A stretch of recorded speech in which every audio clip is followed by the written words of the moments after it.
Sir IDP वालों ने मेरा रिजल्ट रिपीट कर दिया है। मैंने पहले भी एग्ज़ाम दिया है, पहले भी मेरे 5.5 आए हैं और इस बार मैंने एग्ज़ाम दिया है, इस बार भी मेरे 5.5 आए हैं। तो दोस्तों ऐसा बहुत सारे स्टूडेंट जो हैं वो ऐसा ही बोलते हैं जब एग्ज़ाम दे के जब उनका रिजल्ट आता है। तो इसी बात का प्रूफ हम चेक करेंगे कि आखिरकार आईडीपी वाले कोई स्कैम कर रहे हैं, आईडीपी वाले कोई गलती कर रहे हैं, जहाँ गलतियां हमसे हो रही हैं। तो आपके सामने मैं कुछ प्रैक्टिकल करके दिखाने वाला हूं। अभी 7 नंबर क्वेश्चन आपके सामने दिख रहा है। तो एक 5.5 बैंड वाला जो स्टूडेंट है उसका 7 नंबर क्वेश्चन बिल्कुल सही हो जाएगा, 8 नंबर क्वेश्चन बिल्कुल सही हो जाएगा, 9 नंबर क्वेश्चन गलत, 10 नंबर क्वेश्चन सही, 11 नंबर क्वेश्चन गलत और 12 नंबर क्वेश्चन सही और 13 नंबर क्वेश्चन गलत हो जाएगा। ये जो है जिनकी रेंज 6 से ऊपर है, 6 से लेके 9, ठीक है, ये उनके आंसर सही होंगे जो क्रॉस मैंने लगाए हैं अभी, ठीक है जी।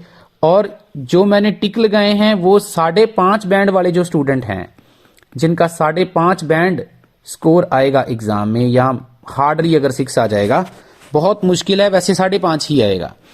तो उनके लिए अभी मैं इस चीज का प्रैक्टिकल करके आप सभी लोगों को दिखाने वाला हूं। तो प्लीज वीडियो को स्किप मत कीजिए। और आप देख रहे हैं Satnam sir IELTS, please channel को जरूर सब्सक्राइब कर लीजिए अगर आप चैनल पे नए आए। तो चलिए हम क्वेश्चन को स्टार्ट करते हैं। 1 वर्ड की हमारे पास ब्लैंक्स हैं। पहला क्वेश्चन हम रीड करते हैं। The Medici family made their money from dash. वो पैसा कहां से बनाते थे? अभी आपके सामने मैं क्वेश्चन को उसको रीड आउट करके बताऊंगा। तो देखिए यहां पे लिखा है Medici family became a powerful political family in Italy and later a royal house, but banking was originally the source of all there wealth. तो बहुत क्लियर आंसर है, एक 5.5 बैंड वाले बच्चे को आराम से इसका आंसर मिल जाएगा। तो जो इसका आंसर है वो आपके सामने मैं लिख देता हूं, इसका आंसर आ जाएगा बैंकिंग। नेक्स्ट क्वेश्चन पे हम चलते हैं। जैसे इसने लिखा है at the Palazzo Medici there was a hidden studio which had no dash. तो वहां पे कोई स्टूडियो था और उस स्टूडियो में क्या चीज नहीं थी उस स्टूडियो में। तो उसको आगे हम रीड करते हैं। यहां पे हमें स्टूडियो की लोकेशन मिल गई है। इन 5070 अ सीक्रेट स्टूडियो, यहां पे उसने हिडन स्टूडियो लिखा है, was built inside the Palazzo Medici to house their growing collection. This exhibition room had solid walls without windows to keep the valuable collection safe. तो ये वाला जो stadium था, ये वाला जो स्टूडियो था, उसमें सॉलिड वॉल्स थी। वैसे तो बहुत सारे स्टूडेंट शायद इसका आंसर सॉलिड वॉल ही लिख देंगे क्योंकि क्वेश्चन में भी हमारे पास हैड वर्ड का उसने यूज किया है, ठीक है, लेकिन उसके साथ उसने नो भी लिखा है। तो नो को उसने कैसे रिफ्रीज किया है? उसने लिख दिया है विदाउट। तो इसका मतलब हमारा आंसर जो है वो क्या आएगा? विंडोज। वैसे 5.5 बैंड वाला जो स्टूडेंट जिसके स्कोर कम आ रहे हैं, मे भी हो सकता है उसका आंसर वॉल्स लिख दे, लेकिन इसका आंसर है विंडो। वीडियो को स्किप मत कीजिएगा, मैं एक एक चीज आप लोगों को बता के जाऊंगा कि क्यों हमारा स्कोर नहीं आता है। नेक्स्ट क्वेश्चन हम रीड करते हैं। Ole Worm made an important dash of a bird. मतलब ये जो ओले वॉर्म है इसने कुछ बनाया, an important dash of a bird. 5.5 band वाला जो स्टूडेंट है उसको इसका आंसर नहीं मिलेगा, मैं गारंटी लेता हूं इस बात की। मैं सीधा डायरेक्टली लोकेशन पे ही आ रहा हूं। Ole Worm's motivation was to point out when other researcher had made mistake such as false claim that birds of paradise had no feet. He also owned a great auk, a species of bird that has now become extinct, and the illustration he produced of it has been of value to later scientists. यहां पे हमारी location है बस। अब मैं एक बारी question को दोबारा रीड आउट कर देता हूं। उसने लिखा है Ole Worm made an important dash, made an important dash of a bird. उसने बर्ड का कोई चीज बनाया था। तो बहुत सारे स्टूडेंट, मोर देन 60-70% स्टूडेंट जिनका लेवल 5.5 बैंड का है, वो क्या लिखेंगे इसका आंसर? वो लिखेंगे he also owned a great auk, a species of bird that has now become extinct. तो जैसे इसने यहां पे बर्ड लिखा है तो वहां पे भी बर्ड लिखा है, तो ये उसने लिखा है और क्वेश्चन में भी हमारे पास जो है उसने एन इंपॉर्टेंट वर्ड यूज किया है, आप ध्यान से इसको नोटिस करिएगा। तो बहुत सारे स्टूडेंट इसका आंसर लिख देंगे ओक। प्लीज आप भी कमेंट सेक्शन में जरूर बताना साथ साथ में अगर आपने भी इसका, आपको लग रहा था कि इसका आंसर ओक है, लेकिन इसका आंसर ओक नहीं है। इसका आंसर ओक जो है, ओक और बर्ड दोनों सेम मीनिंग है, और इस बर्ड की उसने कोई चीज बनाई थी, वो चीज हमने फाइंड आउट करनी है। तो देखिए उसको उसने कैसे रीफ्रेज किया, कैसे उसने सारा चेंज कर दिया value. Produced a great auk, आगे ये जो कोमा है दिस इज वेरी इंपॉर्टेंट, अभी इसी ओक के बारे में बता रहा है कि ये कोई बर्ड की स्पीशीज है दैट हैज नाउ बिकम, जो अब खत्म हो गई है। अब यहां से हमारा आंसर स्टार्ट हो रहा है, द इलस्ट्रेशन ही प्रोड्यूस्ड, उसने इसकी एग्जाम्पल बनाई थी ऑफ इट, इट मतलब वो जो बर्ड था उसकी एग्जाम्पल बनाई थी, और वो लेटर साइंटिस्ट जो थे उनके लिए वो काफी ज्यादा वैल्यूएबल थी। तो क्या आएगा इसका आंसर, तो क्या आएगा इसका आंसर, इसका आंसर आएगा जी इलस्ट्रेशन, मतलब उसने एक इलस्ट्रेशन बनाई थी। होपफुली आपको समझ में आ गया होगा। नेक्स्ट क्वेश्चन पे चलते हैं। लेडी गेस्ट, ये इसका नाम मैं पूरा रीड आउट नहीं कर रहा हूं, created a collection of dash which she left to the museum, उसने किसी चीज की कलेक्शन बनाई थी जो उसने म्यूजियम में छोड़ दी थी। अब उसने क्या म्यूजियम में छोड़ दिया था वो हमने देखना है।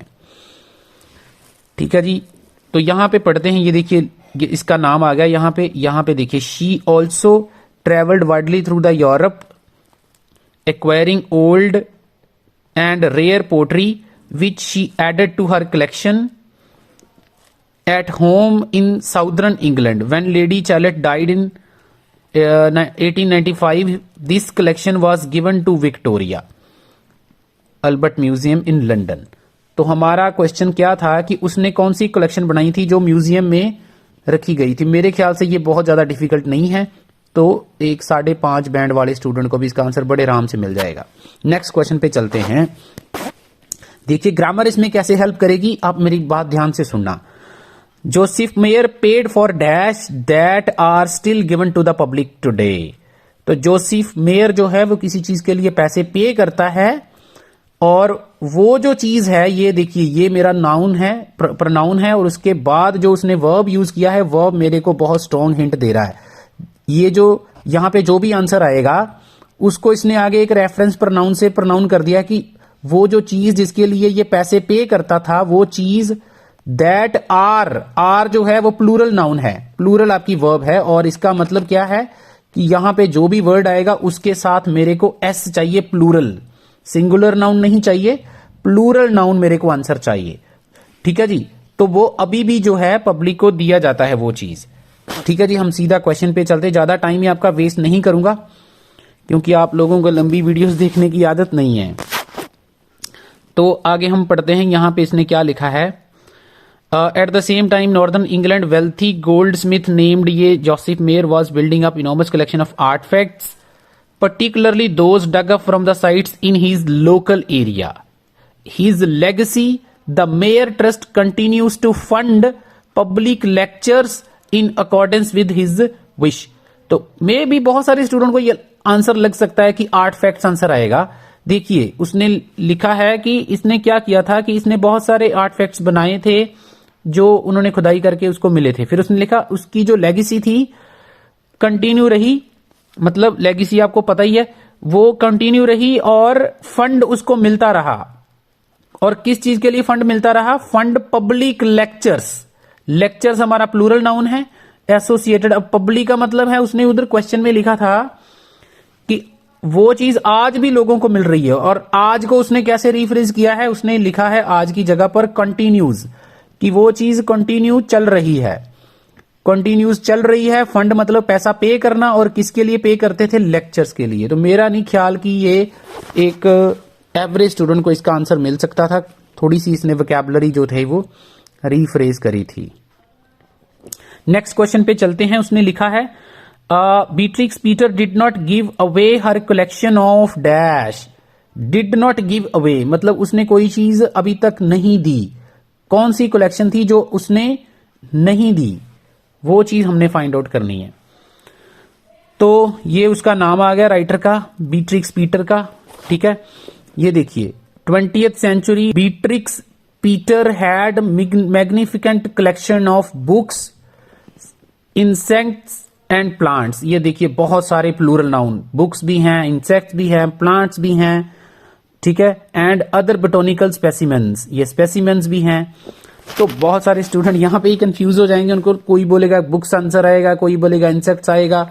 जब भी आपको ऐसा लगे कि बहुत सारे उसने वर्ड्स दिए हैं, इसका मतलब ये होता है कि इनमें से कोई भी नहीं आएगा।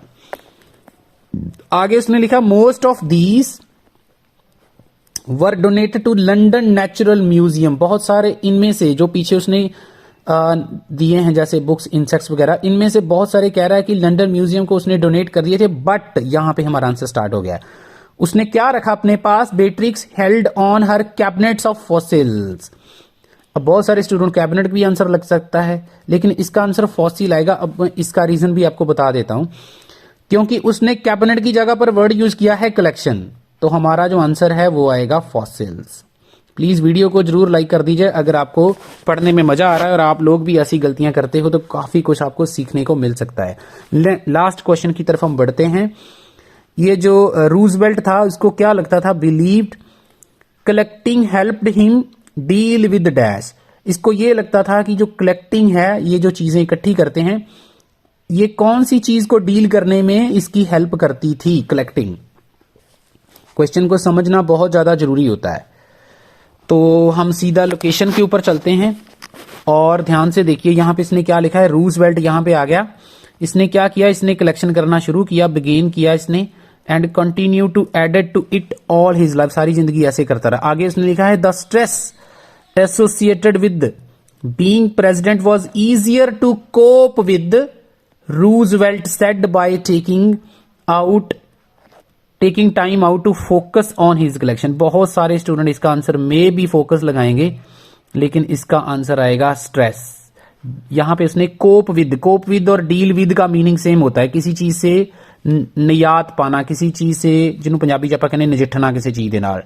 ठीक है जी। सो ਇਹ ਜਿਹੜਾ ਸੀਗਾ ਸਟ੍ਰੈਸ, ਜਿਹੜਾ ਇਹਦੇ ਨਾਲ ਸੰਬੰਧਿਤ ਸੀਗਾ, ਜਿਹੜੀ ਉਹ ਕਲੈਕਸ਼ਨ ਕਰਦਾ ਪਿਆ ਸੀਗਾ, ਉਹ ਸਟ੍ਰੈਸ ਨੂੰ ਕੋਪ ਕਰਨਾ ਜਿਹੜਾ ਸੀਗਾ ਈਜ਼ੀ ਹੋ ਗਿਆ ਸੀ ਉਹਦੇ ਵਾਸਤੇ। ਸੋ ਇਹਦਾ ਆਨਸਰ ਜਿਹੜਾ ਸੀਗਾ ਉਹ ਆਉਣਾ ਸੀਗਾ ਜੀ स्ट्रेस। ठीक है जी। सो होपफुली ਤੁਹਾਨੂੰ ਇਹ वाला। तो जिन स्टूडेंट्स को ऑनलाइन क्लासेस चाहिए वो मेरे साथ कांटेक्ट कर सकते हैं। नंबर आपको स्क्रीन के ऊपर दिख रहा है। बिल्कुल अफोर्डेबल रेट्स के ऊपर आपको क्लासेस मिल जाएंगी। ऐसे ही हम क्लास में भी पढ़ाते हैं। जिन स्टूडेंट्स को डेमो वगैरह चाहिए होता है उनको मैं बताना चाहता हूं कि ऐसे ही हम पढ़ाएंगे। अगर आपको इंटरेस्टेड हैं, आप कोई भी इंटरेस्टेड हैं क्लासेस लेने में, तो आप मेरे साथ कॉन्टेक्ट कर सकते हैं। Thank you so much. मिलते हैं बहुत जल्द नेक्स्ट वीडियो में। चैनल को जरूर सब्सक्राइब कर लीजिए।